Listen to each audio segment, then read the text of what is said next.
오늘 빌레몬서 8절에서 14절 말씀을 중심으로 자의로 되게 하려 함이라 라는 말씀, 하나님 말씀 함께 나누도록 하겠습니다. 성도님들, 빌레몬서는 한 장의 서신이지만 꽤 복잡한 갈등 구도가 나오고 있습니다. 우리가 빌레몬서를 잘 이해하려면 특히 이 갈등 구조를 꼭 알아야 하는데요. 우리가 지난 시간에 쭉 살펴왔지만 그래도 오늘 이 시간 한번 그것을 정리하고 본문으로 들어가면 좋겠습니다. 빌레몬서에는 크게 세 명의 인물이 나오고 있습니다. 바울, 빌레몬, 그리고 오네시모입니다.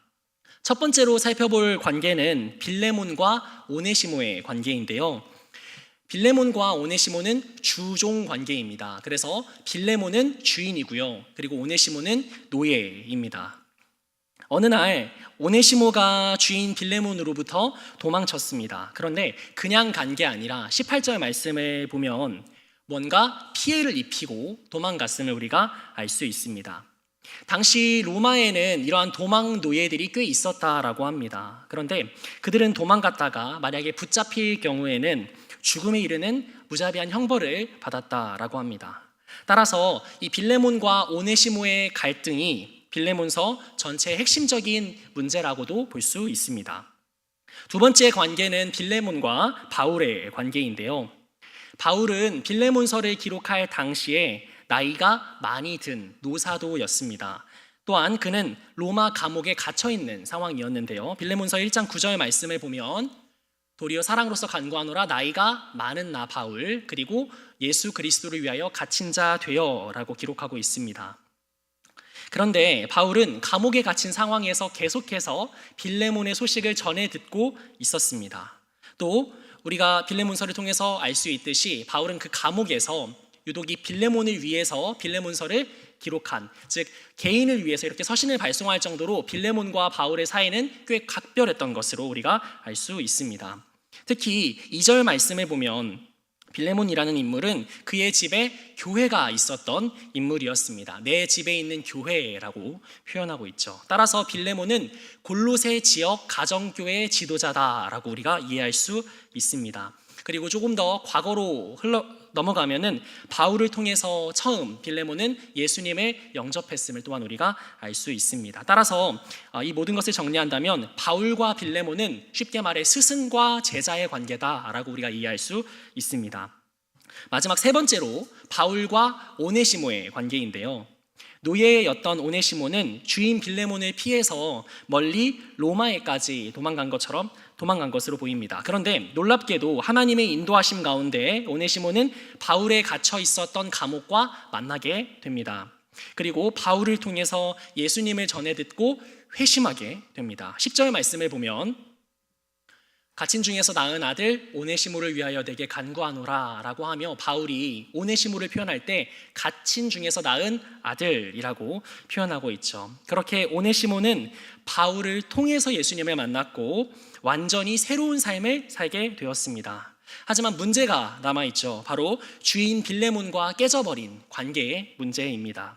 그래서 바울은 이 빌레몬서를 통해서 주인 빌레몬과 노예 오네시모 사이에 서서 두 사람이 서로를 용서하고 이 관계가 다시 화목해 되기를 기대하는 그러한 서신이라고 볼 수 있습니다. 여기까지가 빌레몬서의 전체적인 갈등 구도인데요. 우리가 이것을 기억하며 우리 본문 말씀으로 들어가도록 하겠습니다. 우리 이미 읽었지만 오늘 본문 8절에서 10절 말씀을 한 번 더 읽도록 하겠습니다. 8절에서 10절 시작.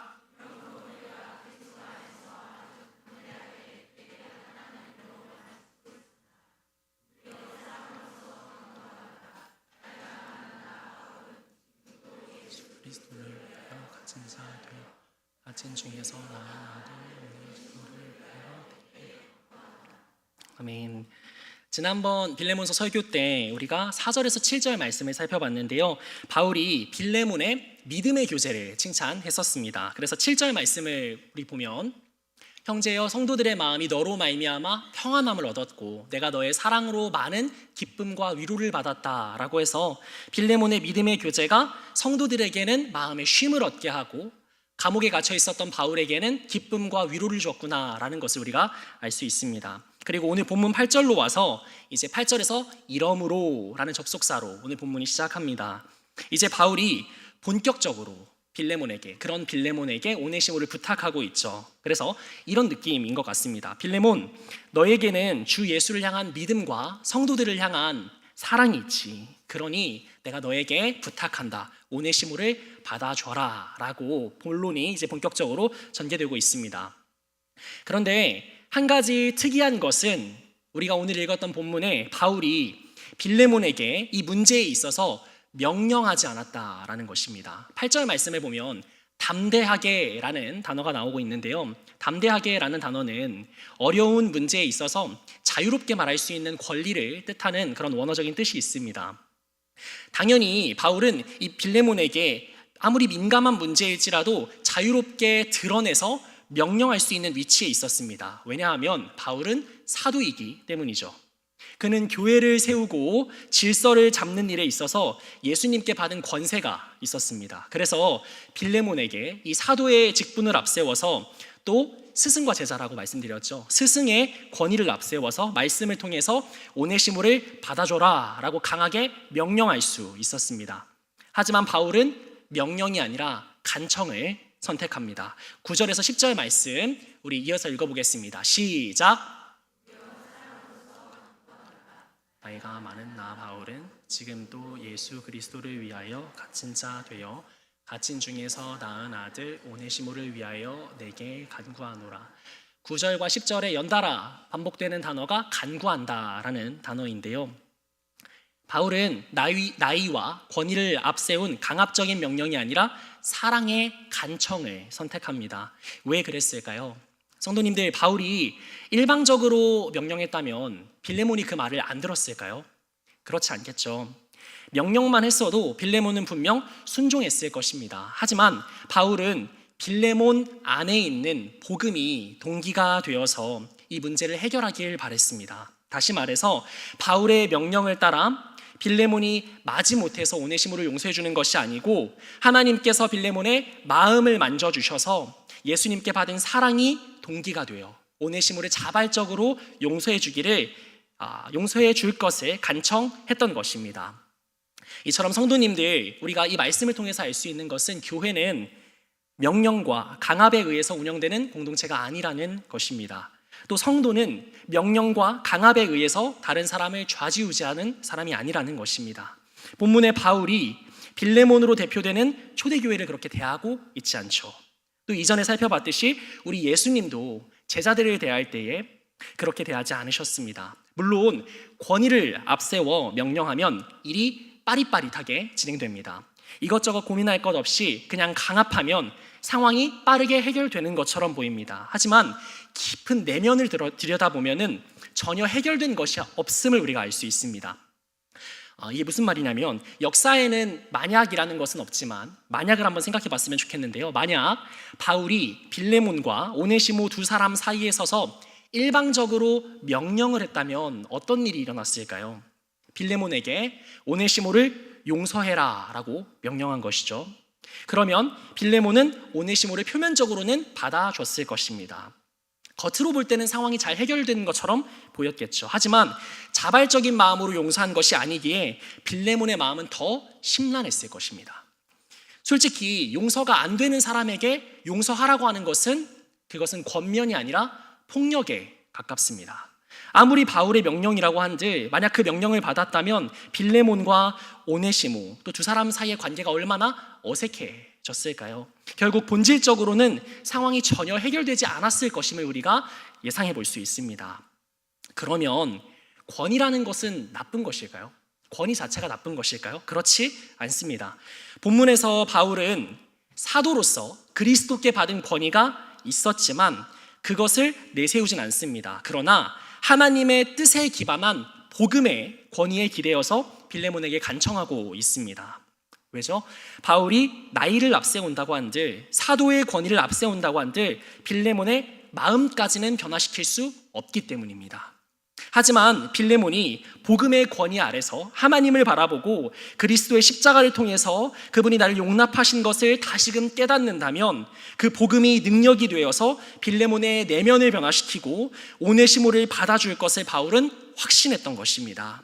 이것이 바로 세상의 원리와는 구별되는 복음의 원리인 것이죠. 그리고 그 복음의 놀라운 능력이 실제로 본문의 오네시모의 삶을 변화시켰습니다. 10절에서 13절의 말씀 우리 이어서 읽어보겠습니다. 시작. 오네시모를 위하여 내게 간구하노라. 그가 전에는 내게 무익하였으나 이제는 나와 내게 유익함으로 내게 그를 돌려보내노니 그는 내 신복이라. 그를 내게 머물러 있게 하여 내 복음을 위하여 갇힌 중에서 내 대신 나를 섬기게 하고자 하나. 아멘. 오네시모라는 이름은 유용하다라는 뜻이 담겨져 있습니다. 이 이름은 당시 노예 세계에서는 꽤 흔한 이름이었다라고 알려져 있는데요.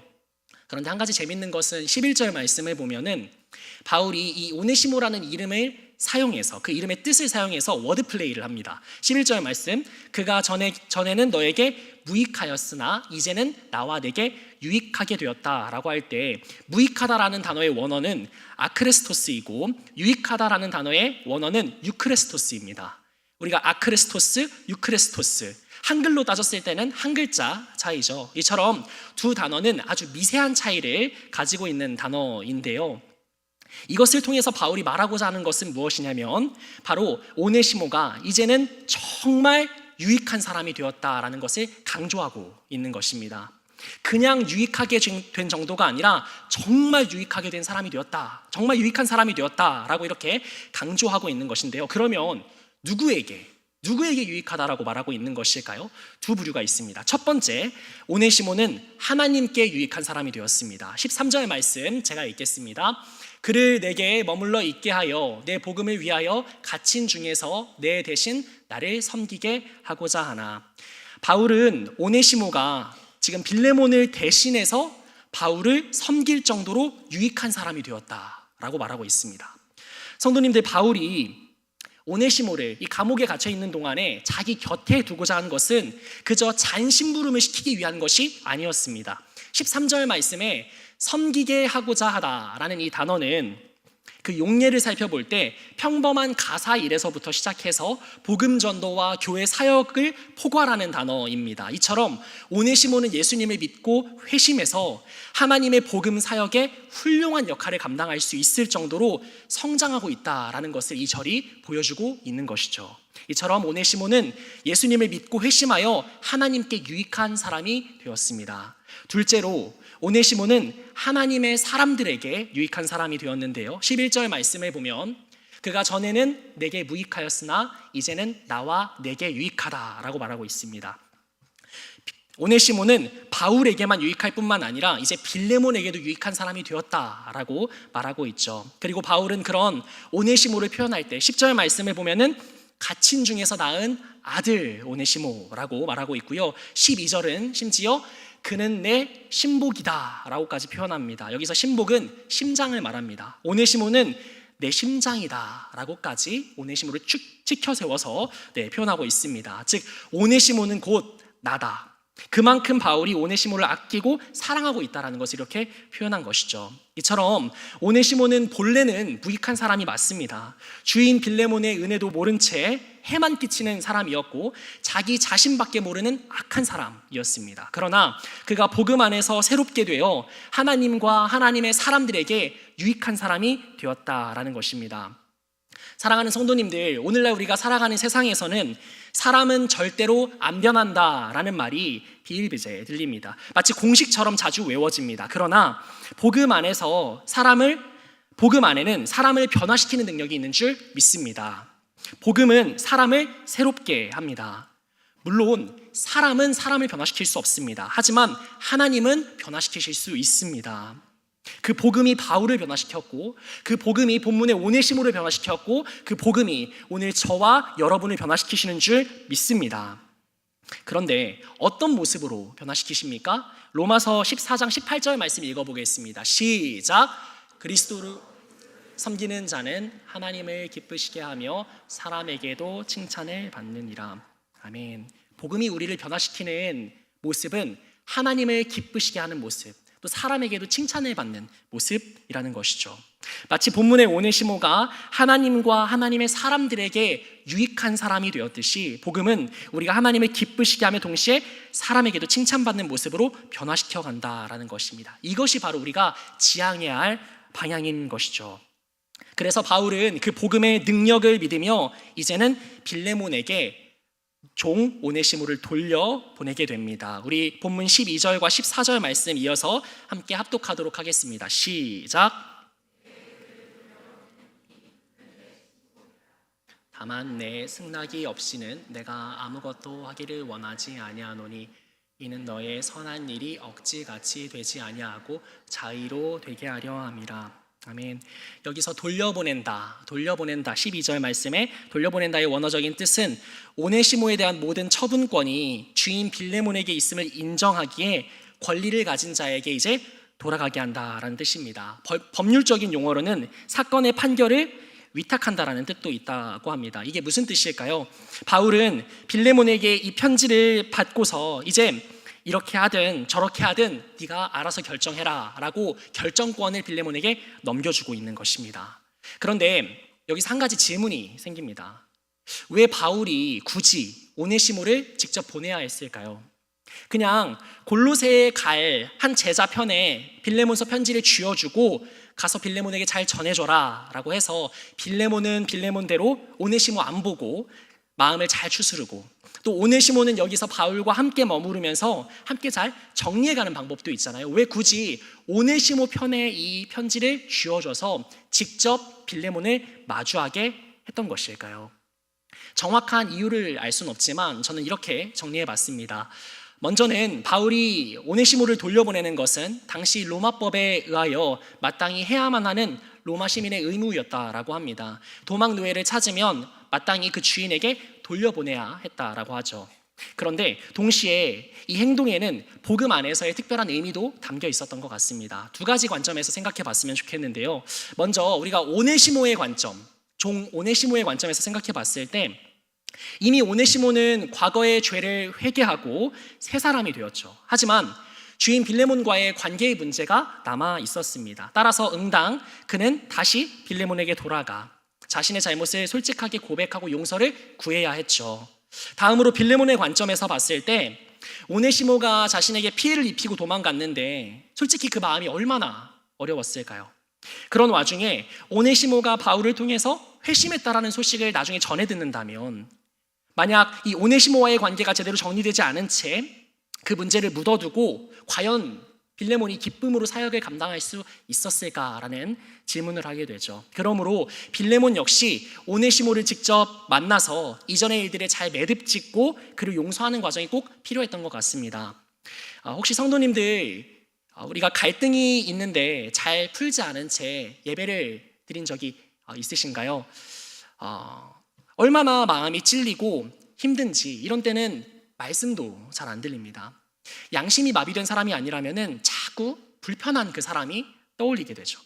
아무리 그런 마음을 무시하고 강단에 서서 설교를 하고 그런 마음을 무시하고 전도를 한다고 한들 이 마음이 잘 해소가 되지 않습니다.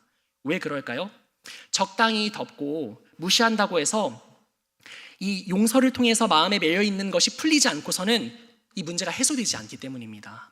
그래서 하나님은 빌레몬을 위해서 오네시모를 위해서 두 사람이 다시 복음 안에서 만나도록 회복하기 위해서 만나도록 하신 것입니다.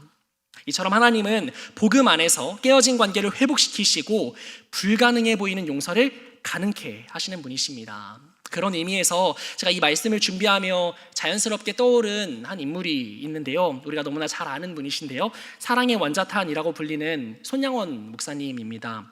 다들 너무 잘 아는 분이셔서 길게 말씀드리진 않겠습니다. 1948년 여순 반란 사건 때 손양원 목사님은 좌익 청년들에 의해서 두 아들들을 잃었습니다.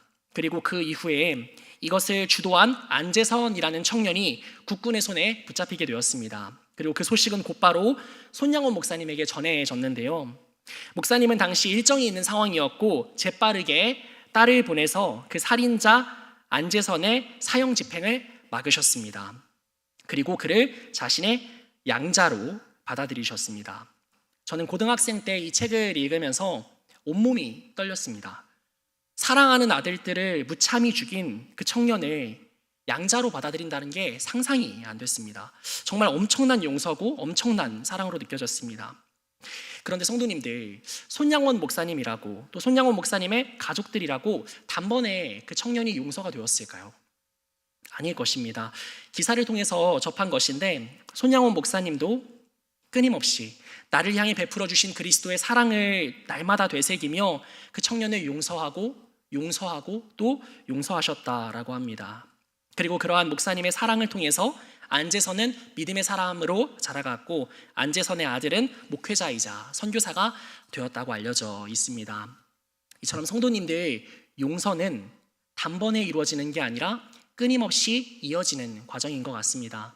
이 과정이 때로는 너무 고통스럽고 힘겹게 느껴져서 차라리 그냥 마음의 문을 닫아버리고 그 사람을 무시해버리는 것이 편하게 느껴지기도 합니다. 하지만 분명한 사실은 하나님은 우리가 이 분투하는 과정을 통해서 우리가 예수님께 받은 그 용서의 깊이를 알아가게 하신다라는 것입니다. 또 그분을 닮아가게 하신다는 것이죠. 이처럼 용서는 다른 사람을 위해서 하라고 말씀하시는 것이 아니라 사실 나 자신을 위해서 하라고 하시는 것입니다. 그런데 여기서 한 가지 우리에게 참 위로가 되는 것은 하나님은 절대 이 과정에서 우리를 강압하지 않으신다라는 것입니다. 오늘 본문 14절 말씀을 보면 하나님은 우리가 억지스럽게 용서하기를 원하지 않으십니다. 하나님은 우리에게 용서해라 라고 강제하지 않으십니다. 기다려주시고요, 용서할 수 없어서 기도할 때 용서할 수 있는 마음을 부어주시는 선하신 하나님이십니다. 혹시 성도님들 이 자리에 마음속에 용서하지 못하고 계속해서 내 마음속에 놓지 못하고 있는 사람이 있습니까? 이 시간 우리가 하나님께 함께 올려드리고 찬양하며 기도할 때에 주님의 은혜로 자유케 되는 이 밤이 되길 주님의 이름으로 축복합니다. 또한 예수님이 우리에게 부어주신 그 십자가의 용서가 다시금 우리 마음의 동력이 되어서 우리가 서로를 용서하고 사랑으로 품어주는 우리 봉동중앙교회가 되기를 주님의 이름으로 축복합니다. 아멘.